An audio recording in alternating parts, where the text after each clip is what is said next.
Hello everyone. तो कैसे हो आप लोग। ये हमारी वीडियो नंबर 2 रहने वाली है, चरक संहिता सूत्र स्थान अध्याय नंबर 7 की। ठीक, इससे पहले वाले वीडियो हमने अपलोड कर चुके हैं। अभी हमारी दूसरी वीडियो रहने वाली है जिसमें हम व्यायाम को कंप्लीट करेंगे। जब हमने शुरुआत में बात की थी कि इस चैप्टर में हम क्या क्या पढ़ने वाले हैं, तो हमने इन 5 पॉइंट के बारे में वर्णन किया था और बताया था पहले अधान्य धान्य वेग को पहली वाली वीडियो में पढ़ने वाले हैं और व्यायाम को दूसरी वीडियो में। फिर तीसरी वीडियो में हम हित का सेवन और अहित का त्याग ये पढ़ने वाले हैं और 5वें नंबर पर सारी प्रकृति वर्णन, इन दोनों टॉपिक को हम तीसरी वाली वीडियो में पढ़ने वाले हैं। इस वीडियो हम केवल व्यायाम के बारे में बात करेंगे और ये अधान्य और धान्य वेग की हम पहले वाले वीडियो में बात कर चुके हैं। तो देखो, व्यायाम को स्टार्ट करने से पहले हमने जो वीडियो नंबर 1 का थोड़ा सा रिकैप देख लेते हैं। हमने वीडियो नंबर 1 में क्या पढ़ा था। हमने देखा था नावेगन धारी अध्याय का मतलब होता है कि हमें अपने वेगों को धारण नहीं करना चाहिए, यानी कि रोकना नहीं चाहिए, होल्ड नहीं करना चाहिए। वेग क्या होता है? वेग होती है गति। ठीक, जैसे कि यूरिन ब्लैडर के अंदर यूरिन स्टोर होता है। अगर एक बार वो अपने यूरिन ब्लैडर से निकल गया, यानी कि यूरेटर में चला गया, यूरेथ्रा में चला गया, यानी वो गति कर गया, तब उस टाइम पे उसको रोकना नहीं चाहिए। उसको हम कह रहे थे वहाँ पर वेग। अब ये वेग भी 2 प्रकार का बताया गया था कि एक होता है धारणीय वेग, एक होता है अधारणीय वेग। अभी जो मैंने एग्जाम्पल लिया था वो अधारणीय वेग के एग्जाम्पल से समझाया था आपको। ठीक, धारणीय वेग को तो हमें कंट्रोल करना चाहिए, जैसा कि आपका क्रोध हो गया, आपकी लालच आ गई, आपकी ईर्षा हो गई, द्वेष हो गई, जितने ये भाव होते हैं इन सबको हमें कंट्रोल करना चाहिए। ठीक, अब इनके अंदर ही कायचिक, मानसिक और वाचिक, जो ये मैंने क्रोध, लालच, ईर्षा, द्वेष, अहंकार, ये सब किसके अंदर आ जाएंगे? इसके अंदर। यानी कि अगर आप अपने शरीर से करोगे, ठीक, तो कायचिक, मन में सोचो किसी के बारे में बुरा, तो मानसिक, और बोल के किसी के बारे में बुरा करोगे, झगड़ा करोगे, ठीक, ये सब वाचिक यानी बोलने के अंदर आ जाएंगे। ठीक है, ये बातें हमारे धारणीय वेग। फिर हम बात कर रहे थे अधारणीय वेग की, जो मैंने यहाँ पर एग्जाम्पल से भी समझाया था। यानी ये ऐसे वेग होते हैं जिनको हमें कंट्रोल नहीं करना चाहिए। ठीक, जैसे यहाँ पुत्र का एग्जाम्पल लिया, को रोकना नहीं चाहिए, अपने पुरुष को रोकना नहीं चाहिए, और छींक को रोकना नहीं चाहिए, भूख लग रही तो रोकना नहीं चाहिए, प्यास लग रही तो रोकना नहीं चाहिए। अब मैं क्यों कह रहा हूँ इनको रोकना नहीं चाहिए? यदि आप इनको रोकते हो तो आपको व्याधि उत्पन्न हो जाती है, और यही इस चैप्टर में हम पढ़ने वाले हैं कि किन किन अधान्य वेग को रोकने से कौन कौन सी व्याधि उत्पन्न होती है और उनकी क्या क्या चिकित्सा होती है। अब जैसे अधान्य वेग की जो संख्या थी वो हमारे आचार्य भागवत ने 14 बताई है, और जबकि आचार्य चरक ने 13 बताई है। फिर इनमें डिफरेंस कहाँ पे आता है? इनमें डिफरेंस आता है काश पे, यानी कि आचार्य भागवत ने काश को यानी कफ को माना है, जबकि आचार्य चरक ने काश को नहीं माना है, और इसमें कोई डिफरेंस नहीं होता। लेकिन कुछ कुछ जो यहाँ पर नाम थे वो थोड़ा डिफरेंस, देखो सारे 13 नाम यहाँ पर जो चरक के वही भागवत के सेम है, लेकिन डिफरेंस आता है थोड़ा सा इनके प्रोनाउंस करने में। जैसे आचार्य भागवत ने फीकल मैटर को यहाँ पर बिट कहा है, लेकिन यहीं पर उन्होंने क्या कह दिया? पुरीस कहा है। ये आप अगर अच्छा एमसीक्यू बनेगा तो ऐसे पूछ लिया जा सकता है कि अकॉर्डिंग टू आचार्य चरक पुरीस होता है या विट होता है, यानी एमसीक्यू में दे सकता है कि आचार्य चरक के अनुसार निम्नलिखित में से छाटिए कि आचार्य चरक ने फीकल मैटर को या फिर मल को कि किसकी संज्ञा दी है, विट बोला है, पुरुष बोला है। उसी तरह से छब को यहाँ पर छब्दो बोल दिया, त्रिट को यहाँ पर क्षुद बोल दिया, और क्षुदा को त्रिट को यहाँ पर पासा बोल दिया, क्षुदा को यहाँ पर छुरुत बोल दिया। ठीक, तो ये थोड़े से एक आध डिफरेंस आप इनको देख सकते हो। फिर हमने यहाँ पर बात की थी, यदि आप अधान्य वेग को आप धारण करते हो, यदि अधान्य वेग को धारण मतलब रोकते हो, ठीक है, अपने मूत्र को, पुरुष को, इनको सबको रोकने की कोशिश करते हो, तो आप कितना भी अच्छा आर सेवन कर लीजिए, आप स्वस्थ नहीं रहोगे। देखो, स्वस्थ रहने के लिए पहली वाली जो कंडीशन बताई थी वो तो होती है कि आपको स्वस्थ आर का सेवन करना है, यानी स्वस्थ नहीं, हितकर आर का सेवन, मतलब ऐसा आर जो आपके स्वास्थ्य के लिए अच्छा होता है। उसी के साथ साथ आपको अपने वेगों को भी नहीं रोकना है। अगर आप वेगों को रोक ले तो आप फिर भी स्वस्थ नहीं रहोगे। ठीक, फिर एक और पॉइंट बताया था कि वो जो भी बुद्धिमान व्यक्ति होते हैं वो अपने वेगों को कभी नहीं रोकते, क्योंकि बुद्धिमान व्यक्ति को पता है कि हम अपने वेगों को रोकेंगे तो उनसे बहुत सारी व्याधियाँ उत्पन्न हो जाती है। अब यहाँ पर हम आचार्य चरक के अनुसार देखते हैं कि 13 अधान्य वेग के रोकने से कौन कौन सी व्याधि उत्पन्न होती है और उनकी हम क्या क्या चिकित्सा करते हैं। देखो, ये तो पहला तो मैं पॉइंट यही बताना चाहूँगा कि ये थोड़ा मुश्किल होता है याद करना, लेकिन जो शुरू के 3-4 पॉइंट आते हैं, हमारा अधान्य वेग, मूत्र आता है, पुरुष आता है, स्वेद आता है, ठीक है, ये जो भी आते हैं इनको सबको आपको याद करना पड़ेगा, क्योंकि एग्जामिनर में बहुत ज़्यादा प्रोबेबिलिटी रहती है कि वो शुरू के ही कुछ उठा के दे दे, और ये इंपॉर्टेंट भी होते हैं। ठीक, अब जैसे यहाँ पर हम बात कर रहे थे, यदि आप मूत्रवेग को धारण करते हो या फिर मूत्रवेग को रोकने से होने वाले रोग हैं, क्योंकि मूत्रवेग को आपने रोका तो उस रोकने की वजह से आपको क्या क्या रोग उत्पन्न होते हैं वो हमको यहाँ पर पढ़ने होते हैं। जैसे मैंने आपको बताया था कि अधान्य वेग को जब भी आप धारण करते हो तो वात की वृद्धि होती है। वात की वृद्धि क्यों होती है? आप खुद सोचो, जो आपकी बॉडी से मल निकल रहा है, मूत्र निकल रहा है, वो कहीं ना कहीं वायु से रिलेटेड है, यानी अगर वायु नहीं होगी तो वो नहीं निकलेगी। छींक मार रहे हो वो भी किसकी वजह से है? वायु की वजह से। डकार आ रही है वो भी वायु की वजह से। मतलब जो भी कार्य हो रहे हैं जनरली वो किसकी वजह से होते हैं, वायु की वजह से होते हैं। यानी कि यदि आप इनको रोक लोगे तो आप किसको रोक रहे हो, आप वात को रोक रहे हो, अपनी वायु को रोक रहे हो। जैसे मान लो आप फीकल मैटर कर रहे हो, यानी पूरी अपनी बॉडी से बाहर निकाल रहे हो, किस वायु की वजह से निकाल रहे हो, अपान वायु की। अब ये हमने कहाँ पर पढ़ा है, ये हमने पढ़ा था अपने क्रिया शरीर वाले चैप्टर में, ठीक है, जहाँ पर हमने वात के फंक्शन देखे थे ना कि वात 5 प्रकार की होती है। और मैंने आपको ट्रिक भी बताई थी पुश वा करके, यानी प्राण वायु, उदान वायु, समान वायु, व्यान वायु और अपान वायु।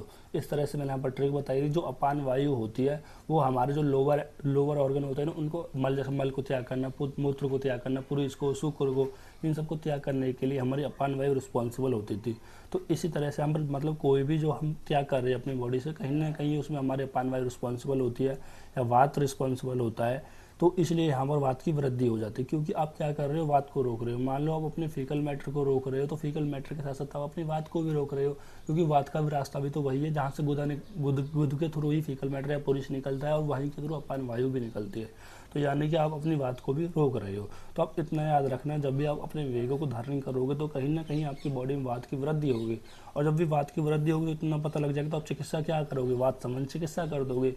अब यहाँ पर हम देखते हैं कि इनको रोकने से क्या क्या व्याधि उत्पन्न हो जाती है। जैसे पहला होता है वंशन अना का मतलब आप ये समझो कि आपने अपने यूरिन को स्टोर किया, रोक लिया है, ठीक है। उसकी वजह से आपके जो यूरिनरी ब्लैडर उसमें पेन होगा, और जब यूरिनरी ब्लैडर में पेन होगा तो उसकी वजह से आप आगे की तरफ झुक जाओगे, हेडक होगा और मेहनत सूल होगा, यानी कि पेनिस में सूल होगा, ठीक है। एक बार इसको चेक कर लेना, मेहनत सूल लिया है, कुछ लिखने में कुछ राइटिंग मिस्टेक हुई है, ठीक है। क्योंकि आचार्य चरक ने तो पेनिस को मिरर बोला था और जबकि आचार्य सुश्रुत ने सैफ बोला था। फिर वेन सिल्वर ने पेनिस में पेन बताया है। फिर मूत्र विचन डायसूरिया, यानी कि मूत्र का रुक कराना है, ठीक। फिर इनकी चिकित्सा बतानी है। जैसे हमने बताया था कि इसमें हो क्या रहा है, आपकी बॉडी में वात की वृद्धि हो रही है। तो वात की वृद्धि हो रही है तो इस कंडीशन में होगा क्या कि आपको वात संबंधी चिकित्सा करनी पड़ेगी। जैसे स्वेदन का मतलब है जैसे हॉट बाथ है, अगर हॉट बैग से सिकाई कर लो तो वो क्या करता है, वात को समन करता है। अवगाहन मतलब बाटव, ये भी वात को समन करता है। अभ्यंग कराना है, जब भी आप अपने शरीर में तेल का मृदन अभ्यंग कराते हो तो वो करता क्या है, वात को समन करता है। क्योंकि तेल क्या करता है, हमारा वात को समन करने के लिए बेस्ट होता है। फिर एपिड घृत का पान, यानी कि खाना खाने के बाद आपको घृत का सेवन कराना, त्रिविध वस्ती कर्म कराना है, क्योंकि वस्ती भी बहुत इंपॉर्टेंट होती है या शोधन करने के लिए सबसे बेस्ट होती है वात का वस्ती। इसी तरह से आपको सभी की चिकित्सा यहाँ पर आपको पढ़नी पड़ेगी। देखो अगर आपको सारे याद ना हो, एक एक दो दो पॉइंट आपको ऐसे याद होने चाहिए, ठीक है। तो ये सब मैं आपको एक बार दिखा रहा हूँ। अब यहाँ पर मैं इनको बार बार नहीं पढ़ा सकता क्योंकि फिर तो ये कंप्लीट वीडियो यहाँ पर हो जाएगी। यहाँ पर इनको एक एक बार आप देख लीजिए और थोड़ा सा एक बार आप पहले वाले लेक्चर को रिकैप करने की कोशिश कीजिए, क्योंकि आपको ये एक बार में पढ़ के याद नहीं होने वाले हैं। आपको इनको बार बार पढ़ना पड़ेगा, तभी जाके आपको ये याद हो पाएंगे। कुछ कुछ में कुछ स्पेशल पॉइंट होते हैं। देखो अगर आप 2-3 पॉइंट याद कर लेते हो, किसी भी जो यहाँ पर ये दोस्त जो यहाँ पर अधान्य वेग दिए गए, इनका एक एक दो पॉइंट याद कर लेते हो, ठीक है। उसके बाद आप अपने दोहरे से भी कुछ पॉइंट बना के लिख सकते हो। अगर आप एक भी पॉइंट नहीं लिखोगे तो फिर अपने दोहरे से बनाओगे तो एग्जामिनर को लगेगा बस उसने ऐसे ही तुक्का बिड़ाया है। शुरू में आप 2-3 पॉइंट अपने से लिख दोगे, जैसे मान लो वाष्य रोग, यानी आप अपने आंसू को रोकते हो तो उससे आपको कौन कौन से रोग होते हैं कि प्रतिश, यानी रनिंग नोज हो जाते हैं, नेत्र रोग हो जाते हैं, सिर में चक्कर। जैसे 2 पॉइंट आपने लिख दिया, उसके बाद आप अपने दोहरे से बना सकते हो कि हृदय में वेदना हो सकती है, ठीक है, और भ्रम हो सकता है, तो ये सब आंखों के सामने अंधेरा हो सकता है। ऐसे बना दोगे तो एग्जामिनर को लगेगा कि इतने सब पॉइंट सही लिखे हुए, क्योंकि याद ये किसी को भी नहीं होते, इतना आप याद रख लेना, ठीक है। कुछ ही पॉइंट आप इनको याद रख सकते हो। ये तो हो गए हमारे अधान्य वेग। फिर उसके बाद आते हैं हमारे धान्य वेग, ठीक। अधान्य वेग की संख्या 13 होती है अकॉर्डिंग टू आचार्य चरक, जबकि आचार्य भागवत के अनुसार अधान्य वेग की संख्या कितनी होती है, 14 होती है। देखो आपको ये याद रखनी ही पड़ेगी कि संख्या कितनी होती है कितनी नहीं होती है, ठीक है। आप बार बार भूल सकते हो, कोई आप ट्रिक भी बना सकते हो इनको याद रखने की। फिर हम बात करते हैं धारणीय वेग की। अब धारणीय वेग के अंदर मैंने आपको बताया था कायचिक, वाचिक और मानसिक, ठीक। इस तरह से कुछ, जैसे हम पर पहला मानसिक आता है कि देखो मानसिक मतलब जो भी आपके अंदर मन में जो भी गंदे विचार आते हैं, ठीक है, उनको आपको धारण करना है, ठीक। मन में धारण करने का मतलब ये है कि इनको आपको कंट्रोल करना है। जैसे आपको क्रोध आ सकता है, मन में अहंकार आ सकता है, ठीक, किसी के प्रति ईर्ष्या हो सकती है, किसी के प्रति प्रेम हो सकता है, अतिराग जिसको हम बोलते हैं, ये सब किसके अंदर आती है, मन के अंदर आती है। तो इन सभी को आपको कंट्रोल करना है। ऐसा नहीं है कि अगर आपको कोई अच्छा लग रहा है तो आपने जाके सीधा इसको प्रपोज कर दिया, सीधे अपने मन की बात बता दी, या आपको गुस्सा आ रहा है अपने मन के अंदर तो उसको सीधा जायज़ बाहर कर दिया, दिखा दिया, तो ये सब आपको नहीं करना है। इन सभी पे आपको कंट्रोल करना है, ठीक है, आपको काबू रखना है ताकि आपको कहीं ना कहीं मोक्ष की प्राप्ति हो सके।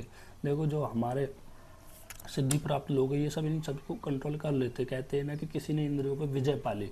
इंद्रियों पर विजय पाली यानी कि अपने मन पे, अपने शरीर पे, ठीक है, इन सब पे उन्होंने क्या पाली, विजय पाली, यानी इंद्रियों पर विजय पाली। क्योंकि ये सब इंद्रियों के तो काम हो रहे हैं, अच्छा सोचना, अच्छा करना, बुरा सोचना, ये सब इंद्रियों पर ही डिपेंड करता है।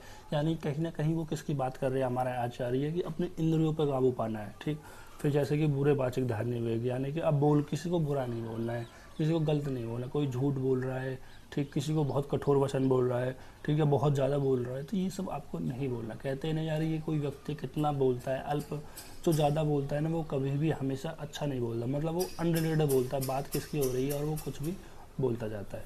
फिर तीसरा होता है हमारा बुरा शारीरिक धार्मिक विवेक। अब बुरे शारीरिक धार्मिक विवेक मतलब ये है कि आप अपनी फिजिकल बॉडी से किसी को हानि पहुंचा रहे हो, जैसे किसी की मारपीट कर रहे हो, हिंसा कर रहे हो, ठीक है, चोरी कर रहे हो, दूसरे के प्रति स्त्री के साथ संभोग कर रहे हो, तो ये किसके अंदर आ जाते हैं, शारीरिक धार्मिक विवेक। यानी ये सब भी आपको कंट्रोल करना है, ये सब भी आपको नहीं करना है। ठीक है, तो यहाँ पर एक पॉइंट भी दिया गया था कि जीवन अवस्था और मृत्यु के पश्चात भी अपने हित के चाहने वाले व्यक्तियों को मन, वचन और शरीर के निंदित कर्मों के वेग को रोकना चाहिए। यानी जो मन के, शरीर के, वचन, तीनों को क्या करना चाहिए, रोकना चाहिए। अब ज़रूरी नहीं ये बहुत सारे हो सकते हैं, मन के अंदर, बोलने के अंदर बहुत सारे हो सकते हैं, मैंने तो कहीं ना कहीं एग्जाम्पल दी है। अगर आप धारणे वेग के अंदर ये 3 पॉइंट ही आते हैं और एक आता है 10 विध पाप कर्म, जो हमने दिनचर्या में पढ़ा था, ये 3 पॉइंट आते हैं और इनके अंदर हमने कुछ पॉइंट लिखे स्पेशली आयुर्वेद के लैंग्वेज में। ठीक, अगर आप वहाँ से पढ़ोगे तो वो भी इनको अंदर लिख सकते हो, ठीक है, वो सेम ही है। तो ये तो होती है हमारे लेक्चर नंबर 1 की बात। इस लेक्चर में हम पढ़ने क्या वाले थे, इसमें हम पढ़ने वाले थे व्यायाम के बारे में। ठीक है, अभी व्यायाम का मतलब क्या होता है कि आप कितना फिजिकल वर्क करते हो। ठीक, अब जैसे यहाँ पर पहले परिभाषा दी गई है कि शरीरम चेष्टा या चेष्टा स्थैर्यम बलम वर्धनी देह व्यायाम संख्यात मात्रा ते समाचरित मात।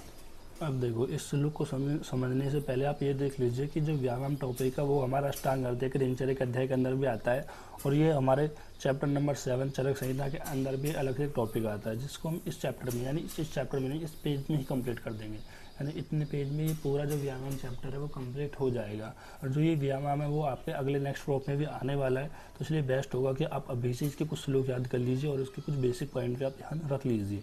तो ये व्यायाम इंपॉर्टेंट टॉपिक है, 5 नंबर में क्वेश्चन आसानी से बन सकता है।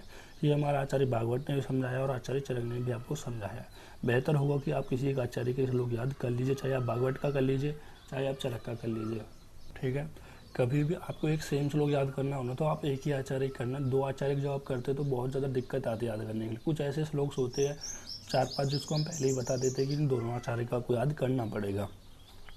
देखो अगर आपको आचार्य भागवत का श्लोक याद था तो वो कुछ इस प्रकार था कि लाघव कर्म सामर्थ्य दीप तो अग्नि समेदस्य 6 विभक्त घन गात्रत्व व्यायाम अदुपज्यते, कुछ इसी प्रकार था। मुझे एग्जैक्ट तो याद नहीं है, ठीक है, अगर आपने याद करा होगा, क्योंकि मैंने जो श्लोक याद करा था वो आचार्य भागवत के अनुसार करा था। ठीक, आप चाहे तो आचार्य चरक के अनुसार भी इसका श्लोक याद कर सकते हो कि व्यायाम की परिभाषा क्या बताइए। तो जैसे परिभाषा आचार्य चरक ने पहला श्लोक दिया है अपने चरक सूत्र स्थान में। ठीक, मैं चरक सूत्र स्थान जैसे पहला दिया गया है कि शरीर चेष्टा या चेष्टा, यानी कि शरीर की वो चेष्टा जो हमारे कर्म मतलब हमारे अनुसार हो या हमारे मन की या हमारी मर्जी के अनुसार हो। यही बताया गया है कि शरीर चेष्टा या चेष्टा मतलब शरीर की वो चेष्टा जो हमारे मर्जी के द्वारा हुई हो। ठीक, और बोला गया है कि स्थिरता मतलब ऐसी चेष्टा आप ऐसे समझ, ऐसी क्रिया मतलब शरीर की एक ऐसी क्रिया होती है जिसकी वजह से जो आप अपनी मर्जी से करते हो और उसकी वजह से स्थैर्य आती है। स्थैर्य मतलब शरीर में स्थिरता आती है। ठीक, शरीर में स्थिरता आती है। ठीक, और बल बढ़ाने वाली होती है, बल वर्धनी मतलब आप एक ऐसी फिजिकल एक्टिविटी करते हो, फिजिकल कार्य करते हो जिसकी वजह से आपकी जो बॉडी है वो बैलेंस होती है, आपकी बॉडी में बल इंक्रीज होता है। एंड देन बात कर रहा है देह व्यायाम। देह व्यायाम का मतलब होता है कि उसे शरीर का व्यायाम कहते हैं। देह व्यायाम का मतलब क्या होगा, उस व्यायाम को हम क्या करें, शरीर का व्यायाम। किसे मतलब शरीर की, आप कह सकते हो शरीर की वो चेष्टा जो मन के अनुकूल हो, आप ऐसे कह सकते हो शरीर की वो चेष्टा जो मन के अनुकूल हो। ठीक, चेष्टा यहाँ पर क्रिया से बात कर समझ सकते हैं, मतलब कोई ऐसा वर्क कर रहे हो आप, ठीक, जिसकी वजह से आपकी बॉडी में स्थिरता आ रही है। स्थिरता मतलब स्थिरता मतलब आपकी बॉडी बैलेंस हो रही है। ठीक है, बल बढ़ रही है, आपकी बॉडी का बल बढ़ा रही है। ठीक, उसी को हम देह व्यायाम बोलते हैं। और संख्यात मात्रा एंड ते समाचारित, मतलब इसका उचित मात्रा में सेवन करना चाहिए। ठीक है, ना आपको ज़्यादा इसका सेवन करना है ना आपको कम सेवन करना है। सेवन करने से यहाँ पर ये मतलब है कि आपको ज़्यादा क्रिया नहीं करनी है, कोई ज़्यादा फिजिकल एक्टिविटी नहीं करनी है, ना ही ज़्यादा कम करनी है, मतलब एक मीडियम मात्रा में करनी है ताकि आपकी बॉडी बैलेंस रहे, आपकी बॉडी बल बढ़ सके। ठीक है, तो ये बताया हमारे चरक संहिता के अंदर सूत्र स्थान अध्याय नंबर 7 एंड श्लोक नंबर 4। यहाँ पर सूत्र स्थान होगा और अध्याय नंबर 7 होगा। ठीक है, एंड श्लोक नंबर 4 ये तो हो गया हमारे आचार्य चरक के अनुसार। जबकि यहाँ पर सुश्रुत की चिकित्सा स्थान में क्या बताया उनमें चैप्टर 24 के अंदर से शरीर या संज्ञाजनक कर्म व्यायाम संचिगते। इसका मतलब ये होता है कि जो शरीर में थकावट लाने वाला होता है उसे हम क्या कहते हैं, व्यायाम होते हैं। ठीक, आचार्य सुश्रुत ने सीधा सीधा बोला है कि जिस भी कार्य के द्वारा आपके शरीर में थकावट उत्पन्न हो रही है उसी को हम क्या कह रहे हैं, व्यायाम कह रहे हैं। ठीक, जबकि आचार्य चरक ने क्या बताया था, जो आपकी बॉडी में स्थिरता लाए और बल को बढ़ाने वाला हो उसको हम व्यायाम कहते हैं। ठीक है, दोनों आपको याद करना चाहिए। ठीक है, आप हिंदी में भी याद कर सकते हो, लेकिन अगर आप एक श्लोक याद कर लेते तो आपको आगे भी ये काम आएगा। फिर हम बात करते हैं एक और पॉइंट की मात्रा। देखो हर एक आचार्य के यहाँ पर मात्रा बताई है। आचार्य चरक ने क्या बताया कि मात्रा अनुसार मतलब ये है कि आप अपने अकॉर्डिंग देख लीजिए कि आपको कितना करना है। अगर आप ज़्यादा ताकतवर हो तो ज़्यादा कर सकते हो, यदि आप कम ताकतवर हो तो कम कर सकते हो। फिर बात की थी सुश्रुत ने कहा आपके बल के अर्थ, यानी कि अगर आप में 100 किलो वजन उठाने की ताकत है तो आप 50 किलो ही वजन उठाइए, इस तरह से उन्होंने कुछ कहा है। ठीक है, फिर आचार्य भागवत ने क्या बोला है कि उन्होंने ऋतु के अनुसार बताया कि हम ऋतु के अनुसार अपना व्यायाम कर सकते हैं, जैसे कि शीतकाल और बसंत काल। देखो यहाँ पर शीतकाल के अंदर 2 ऋतु आ जाएंगे, पहला ऋतु हेमंत ऋतु आएगी, दूसरा शिशिर ऋतु आएगी, यानी इसके अंदर 2 ऋतु आएंगी, तीसरा वसंत। यानी बसंत ऋतु में आप अपने बल के आधा व्यायाम कर सकते हो। जबकि और ऋतु के बारे में क्या बताया कि और ऋतु में आप थोड़ा बहुत आप व्यायाम कर सकते हो, यानी मंद व्यायाम कर सकते हो। ये बताया था हमारे आचार्य भागवत ने। फिर बात आते कि लाभ। अभी हमने परिभाषा पढ़ ली और मात्रा पढ़ ली, यानी कि व्यायाम होता क्या है और व्यायाम की कितनी मात्रा हम, मतलब व्यायाम कितना करना चाहिए ये देख लिया। फिर तीसरा पॉइंट आता है लाभ, यानी व्यायाम करने से क्या लाभ होगा, क्या बेनिफिट होगा। तो पहला होता है लाघव कर्म सामर्थ्य, यानी कि जो आपकी बॉडी है, जो आपका शरीर है वो कैसा हो जाएगा, हल्का हो जाएगा। जैसे लघु होता है ना, उसी प्रकार से लाघव, यानी जो आपका शरीर है वो हल्का हो जाएगा यदि आप व्यायाम करते हो तो। ठीक, और कर्म सामर्थ्य का मतलब होता है कि कार्य करने के आप योग्य हो जाओगे, कार्य करने के लिए आपके अंदर शक्ति आ जाएगी। ठीक है, कोई भी आपको कार्य करना है, देखो जब भी आप कोई कार्य करते हो तो कहते हो यार मेरे अंदर बहुत शक्ति, मैं बहुत अच्छा कार्य कर सकता हूँ। सबको पढ़ना भी है तभी आप पढ़ पा रहे हो, आपके अंदर शक्ति है। यदि आपके अंदर शक्ति नहीं है तो आपको आलस आता रहेगा, बोर होते रहोगे, लेक्चर चलता रहेगा, वीडियो चलती रहेगी, आपको समझ में नहीं आने वाला है। क्योंकि आपके अंदर वो शक्ति ही नहीं है कि आप कंसंट्रेट करके पढ़ पाओ। ठीक, क्यों नहीं है, क्योंकि आप व्यायाम नहीं कर रहे हो। तो आचार्य ने क्या लाभ बताया कि यदि आप व्यायाम करते हो, अपनी फिजिकल एक्टिविटी कोई भी एक्सरसाइज वगैरह करते हो तो उसकी वजह से जो आपकी बॉडी वो हल्की बनी रहेगी, आप कोई भी कार्य करने के लिए आपके अंदर शक्ति रहेगी।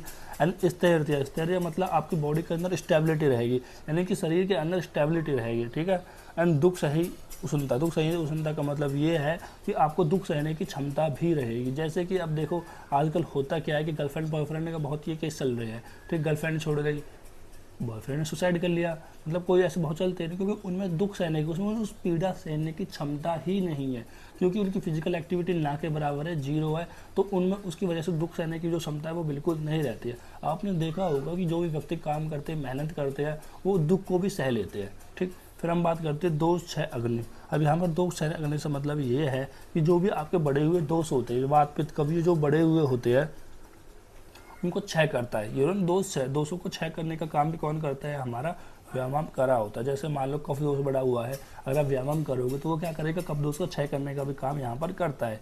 और क्या बताया है कि अग्नि दोष क्षय अग्नि वृद्धि क्षय का मतलब ये जो आपकी बॉडी में जठराग्नि होती है, वैसे तो 13 अग्नि होती है यहाँ पर, लेकिन 13 अग्नि 5 धातु अग्नि होती है, 7 धातु 5 महाभूत अग्नि, जठराग्नि। यहाँ पर जो बात हो रही है वो होती है आपकी जठर अग्नि की वृद्धि करने की बारी बात। ठीक है, यानी कि जो आपकी जठर अग्नि है वो उसकी वृद्धि हो जाएगी। एंड व्यायाम दुपज्यते, मतलब इसी प्रकार से जो आदि लक्षण होते हैं किसके, हमारे व्यायाम के लाभ के। यदि आप व्यायाम करते हो तो ये सारे लाभ आपको मिल सकता है। आपकी बॉडी शरीर आपका हल्का बना रहेगा, आप कोई भी कार्य करने के लिए सामर्थ्य रहोगे। ठीक, और आपकी बॉडी में स्टेबिलिटी रहेगी, दुख सहने की क्षमता रहेगी। और जो आपकी बॉडी के दोष है वो बढ़े हुए हो तो उनको कम करने में भी आपका जो व्यायाम है वो हेल्प करता है। अग्नि की वृद्धि होगी। ये सब लाभ किसके होते हैं, ये होते हैं व्यायाम के। फिर हम बात करते हैं अगला पॉइंट कि अधिक व्यायाम से हानि। यदि आप बहुत ज़्यादा व्यायाम कर लेते हो, बहुत ज़्यादा एक्सरसाइज कर लेते हो तो उससे हानि। देखो पहले तो आचार्य ने अपनी मात्रा बता दी। आचार्य ने बोला कि अपने बल के अनुसार देख लेना, सुश्रुत ने बोल दिया कि अर्ध कर लेना, भागवत ने कह रहा है कि ऋतु के अनुसार कर लेना। ठीक, देखो अपने अनुसार वो ठीक है, ठीक है, अपने अनुसार अकॉर्डिंग सब ठीक होते हैं। ठीक है, आप किसी को ऐसे गलत नहीं कह सकते। ठीक, जैसे हम चरक संहिता पढ़ते तो चरक की बात ज़्यादा मानते हैं, सुश्रुत पढ़ते हैं तो सुश्रुत की बात ज़्यादा मानते हैं, भागवत पढ़ते हैं तो भागवत की बात ज़्यादा मानते हैं, जिसकी भी हम पढ़ते हैं उसकी बात हम ज़्यादा मानते हैं। अब यहाँ पर बता रहे हैं यदि आप अधिक व्यायाम से हानि क्या है। यदि आप अपने बल से भी ज़्यादा व्यायाम कर लेते हो तो उसमें क्या क्या हानि मिलेगी आपको। पहला तो सीधी सी बात है थकावट हो जाएगी। थकावट क्यों होएगी कि जब भी आप बहुत ज़्यादा वर्क करते हो तो आपकी बॉडी में लैक्टिक एसिड बनने लग जाता है, जो कि क्या करता है, पेन कॉज करता है। फिर होता है कलम। कलम का मतलब यहाँ पर ये समझ सकते हो कि आप बिना काम करे ही थकावट रहेगी। जैसे आपने मान लो अभी फिजिकल एक्टिविटी करी और शाम तक भी आपके अंदर एनर्जी ही नहीं बची क्योंकि आपने बहुत ज़्यादा व्यायाम कर लिया। ठीक, फिर आता है रस आदि धातुओं का क्षय, यानी जो रस रक्त मांस मेद इन सभी का क्या हो जाएगा, क्षय हो जाएगा। तृष्णा यानी प्यास लगेगी, यानी रक्त पित्त रोग। देखो रक्त पित्त का मतलब होता है कि एबनॉर्मल ब्लीडिंग जो पित्त के रोग की वजह से होती है, यानी पित्त की वजह से जो एबनॉर्मल ब्लीडिंग होती है उसको हम क्या कहते हैं, रक्त पित्त रोग। फिर हम कहते हैं लक्षण, यानी कि लक्षण की बात करते हो। अब यहाँ पर लक्षण से क्या मतलब है, देखो लक्षण की यहाँ पर ये मतलब बताया गया है कि आपको कैसे पता लगेगा कि व्यायाम की सही मात्रा हमने करी या नहीं करी है। देखो मतलब जब भी आप एक प्रॉपर मात्रा में व्यायाम करते हो तो आपको उसको कुछ लक्षण दिखेंगे, जैसे कि स्वेद निकलना, आपकी बॉडी से पसीना निकलने लग जाएगा तो आपको पता लग जाएगा कि हमने अच्छा सा व्यायाम कर लिया। देखो कुछ लोग क्या करते हैं, व्यायाम करते हैं लेकिन शरीर से पसीना ही नहीं निकलता है, तो वो समझ नहीं पाते कि जब तक आपकी बॉडी से पसीना नहीं निकलेगा तब तक आपने व्यायाम नहीं करा है। जब आपकी बॉडी से एक बार पसीना निकलने लग जाए, स्वेद निकलने लग जाए तो आप कह सकते हो कि आपने व्यायाम किया है। एंड श्वास वृद्धि, श्वास वृद्धि मतलब जब आप दौड़ते तो कैसे आपकी नाक जो फूलती है, सांस तेजी से चलती है। ठीक है, अब उसका कारण कि आपको पता होना चाहिए कि जो जैसे आप दौड़ते हो कोई भी वर्क करते हो तो उसमें जो आपकी सांस होती है वो तेजी से अंदर बाहर होती है। उसका कारण पता है क्या होता है, उसका कारण होता है कि आपकी बॉडी को चाहिए उस टाइम पर ज़्यादा से ज़्यादा एनर्जी, और एनर्जी उसे कैसे मिलती है, वो मिलती है ऑक्सीजन की वजह से। ठीक है, और जब आप जल्दी जल्दी सांस लोगे तो आप कर क्या रहे हो कि आप अपने अंदर ऑक्सीजन पहुंचा रहे हो। ठीक है, और ऑक्सीजन आपकी पूरी बॉडी में जाएगी और एनर्जी प्रोड्यूस करेगी। ठीक है, तो इसलिए यहाँ पर आप जल्दी जल्दी सांस लेते हो। ठीक, फिर होता है कि थक जाना, बॉडी मतलब बॉडी थक जाएगी। ठीक है, तो ये सब किसके लक्षण होते हैं, व्यायाम के। हृदय तीव्र गीतना, जो अगर ट्राइकार्डिया हो जाएगा, यानी कि जो आपकी हार्ट रेट हो जाएगी। वैसे तो हार्ट रेट कितनी होती है, 72, मानी 1 मिनट में 72 बार धड़कता है, 72 पर मिनट, तो करीब करीब आप यहाँ मान सकते हो 100 से ऊपर हो जाएगी। तो ये क्या किस कंडीशन में, ट्राइकार्डिया में। यह हृदय की तीव्र गति किसके लक्षण होते हैं, व्यायाम के लक्षण होते हैं। देखो दो होते हैं, एक होता है ट्राइकार्डिया, एक होता है बाइकार्डिया। यानी कि आपकी हार्ट रेट 60 से भी कम हो जाए तो बाइकार्डिया, और 72 से बढ़ जाए, जैसे कि 80 हो जाए, 90 हो जाए, 100 तक पहुंच जाए तो ये हो जाता है ट्राइकार्डिया। फिर यहाँ पर होता है अतिमात्रा निषेध। देखो यहाँ पर अतिमात्रा हम व्यायाम की नहीं कर रही है, यहाँ पर अतिमात्रा आप वैसे ही नॉर्मल जो कार्य होते हैं, ठीक है, उन सब की बता रहा है। मतलब किसी भी कार्य के आपको अतिमात्रा नहीं करना है। देखो आपको ज़्यादा नहीं करना है, ज़्यादा नहीं बोलना है, ज़्यादा व्यायाम करना नहीं करना है, ज़्यादा धूमपान नहीं करना है, ज़्यादा नहीं चलना है, मतलब कोई भी काम आपको ज़्यादा नहीं करना। वो तो आप सब जानते हैं कि अति हमेशा सब चीज़ों की बुरी होती है। बताओ इस बात को कौन नहीं जानता, सब जानते हैं। तो यही बता रहे हैं कि आपको व्यायाम ज़्यादा नहीं करना, हंसना ज़्यादा नहीं है, बोलना ज़्यादा नहीं है, रास्ता ज़्यादा नहीं चलना, मैथुन ज़्यादा नहीं करना। सब कार्य एक प्रॉपर मात्रा में आपको करने होते हैं कि ना कोई भी काम आपको ज़्यादा नहीं करना। ठीक, फिर हम बात करते हैं कि व्यायाम के अयोग्य पुरुष, मतलब कौन कौन से ऐसे पुरुष हैं जो व्यायाम को नहीं कर सकते। अब खुद सोचो, आपको देखो व्यायाम करने के लिए आपको अपनी बॉडी के अंदर क्या चाहिए, आपको अपनी बॉडी को चाहिए बल। ठीक, यदि आपकी बॉडी के अंदर बल होगा तो व्यायाम कर पाओगे। ठीक है, अब मान लो कोई इंसान थका हुआ है बहुत ज़्यादा, तो क्या वो व्यायाम कर पाएगा, नहीं कर पाएगा। ठीक है, कोई पतला इंसान है बहुत ज़्यादा, क्या वो व्यायाम कर पाएगा, नहीं कर पाएगा। क्योंकि व्यायाम करने के लिए चाहिए क्या, आपकी बॉडी में एनर्जी चाहिए, बल चाहिए, आपकी बॉडी पावरफुल होनी चाहिए ताकि आप बॉडी कम कर सको। अब मैं कह दूँ कि बिल्कुल पतला सा व्यक्ति है, ताकत नहीं है, कराओ व्यायाम, उससे होगा क्या, उसकी बॉडी को और ज़्यादा पेन होगा। मैं कह दूं कि वात वृद्धि वाला कोई इंसान है, ठीक है, वात का प्रकोप है उसके अंदर कराओ व्यायाम, नहीं करा सकते, क्योंकि व्यायाम कराने से और ज़्यादा वात की वृद्धि होती है। ठीक, मैं कह रहा हूँ कि कोई बहुत ज़्यादा थका हुआ इंसान है, तो क्या वो उसको व्यायाम करना चाहिए, नहीं करना चाहिए। वही पहले ही वो थका हुआ है, उसको रेस्ट कराओ। तो ये सब इसके अंदर पॉइंट है। जैसे कि व्यायाम कौन नहीं कर सकता, जो अधिक मैथुन करा हुआ होता है। देखो अधिक मैथुन करने से क्या होता है कि आपके अंदर वात की वृद्धि होती है। ठीक। और जब भी वात की वृद्धि होती है तो आप व्यायाम उसमें नहीं करा सकते। क्यों नहीं करा सकते हो? क्योंकि व्यायाम कराने से भी तो वात की वृद्धि होती है। अगर आपकी बॉडी में और भी ज़्यादा वात की वृद्धि होती है तो आप जानते हो कि वात की जो वृद्धि होती है वो रिस्पॉन्सिबल होती है हमारी बॉडी में पेन कॉज करने के लिए। देखो, आपने एक चीज़ पढ़ी होगी कि नानात्मक रोग, यानी कि जो वात के होते हैं वो 80 प्रकार के नानात्मक रोग होते हैं। यानी कि आप 80 प्रकार के नानात्मक, मतलब सबसे ज़्यादा रोग उत्पन्न करने वाला होता है वो वात होता है। और दूसरा पॉइंट ये होता है कि आपकी बॉडी में कहीं भी जो पेन हो रहा होता है ना, वो वात की वजह से होता है। ठीक। तो यहाँ पर इसलिए बताया गया कि मैथुन करने के बाद आपको व्यायाम नहीं कराना है, यानी कि आपको अपनी बॉडी में और ज़्यादा वात की वृद्धि नहीं करानी है। फिर बात आती है कि अधिक भार वहन, यानी कि जो लोग बहुत ज़्यादा बाहर, मतलब बहुत ज़्यादा वेट को उठाते हैं, ठीक, चाहे वो जिम में उठा रहे हो, चाहे वो मजदूर वगैरह हो, तो उनको भी व्यायाम नहीं कराना चाहिए। क्योंकि उनकी बॉडी में क्या उतनी ताकत है कि और भी ज़्यादा वो व्यायाम कर सके? नहीं, क्योंकि उनकी बॉडी पहले ही इतना सारा वेट उठा के बहुत ज़्यादा थक चुकी है। फिर तीसरा पॉइंट आता है कि अधिक रास्ता, मतलब इनको अधिक रास्ता मतलब वही है कि अगर आप ज़्यादा चलते हो तो उसकी वजह से आपकी बॉडी में वात की वृद्धि होती है और रास्ता चलने से आप थक भी जाते हो। तो उस कंडीशन में आप व्यायाम करोगे? नहीं करोगे। देखो, व्यायाम करने के लिए सीधा सा पॉइंट है, आपकी बॉडी फ्रेश होनी चाहिए, आपकी बॉडी एनर्जेटिक होनी चाहिए, तभी आप व्यायाम कर पाओगे। फिर हम बात करते हैं अधिक रस आदि, मतलब जो व्यक्ति बहुत ज़्यादा पतला है उसको व्यायाम नहीं करना चाहिए। देखो, ऐसे बहुत सारे पॉइंट हो सकते हैं जो आप लिख सकते हो। आपको समझना है तो आयुर्वेद का कॉन्सेप्ट है। अगर आपको एक कॉन्सेप्ट समझ में आएगा कि किस तरह से हम लिख सकते हैं, तभी आप लिख पाओगे। कोई चीज़ ज़्यादा टफ नहीं है, ठीक है। आयुर्वेद बहुत आसान है, लेकिन एक शर्त होता है कि आयुर्वेद को आपको शुरू से बेसिक से चलना पड़ेगा। अगर आप मान लो कि अगर यहाँ से नहीं चलते हो, डायरेक्ट यहाँ से चलते हो, तो जो इतना पोर्शन है ना, ये सबसे ज़्यादा टफ लगेगा आपको, क्योंकि आपको कॉन्सेप्ट नहीं पता होगा ना, तो आप चीज़ों को समझ ही नहीं पाओगे। कोई चीज़ हम कैसे लिख सकते हैं, कैसे बना सकते हैं, किस आचार्य ने किस बेसिस पे कहा होगा, नहीं पता होगा आपको। ये कैसे पता होगा? जब आप फर्स्ट ईयर को बिल्कुल साथ डालोगे। मतलब साथ डालने का मतलब ये कि बार बार रिविजन करोगे तो आपको एक अंडरस्टैंडिंग बनती है, ठीक। तो इसी के साथ हमारा जो व्यायाम टॉपिक है कंप्लीट होता है। थोड़ा मेरा गला वैसा ही हो रहा है तो आपको थोड़े बहुत प्रॉब्लम हो सकती है, पर मैंने पूरी कोशिश की है कि आपको अच्छे से समझ में आ जाए। थैंक यू गाइस, फिर मिलते हैं इसकी वीडियो नंबर 3 के साथ, जहां पर हम ये देखेंगे कि कौन सा आहार हमारे लिए हितकार होता है और कौन से आहार को आपको त्यागना है, ठीक है। ये सब हम देखने वाले हैं। फिर 5वें पॉइंट में हम शारीरिक प्रकृति का वर्णन भी करेंगे। तब तक के लिए ध्यान रखें, सेफ रहिए। Thank you guys.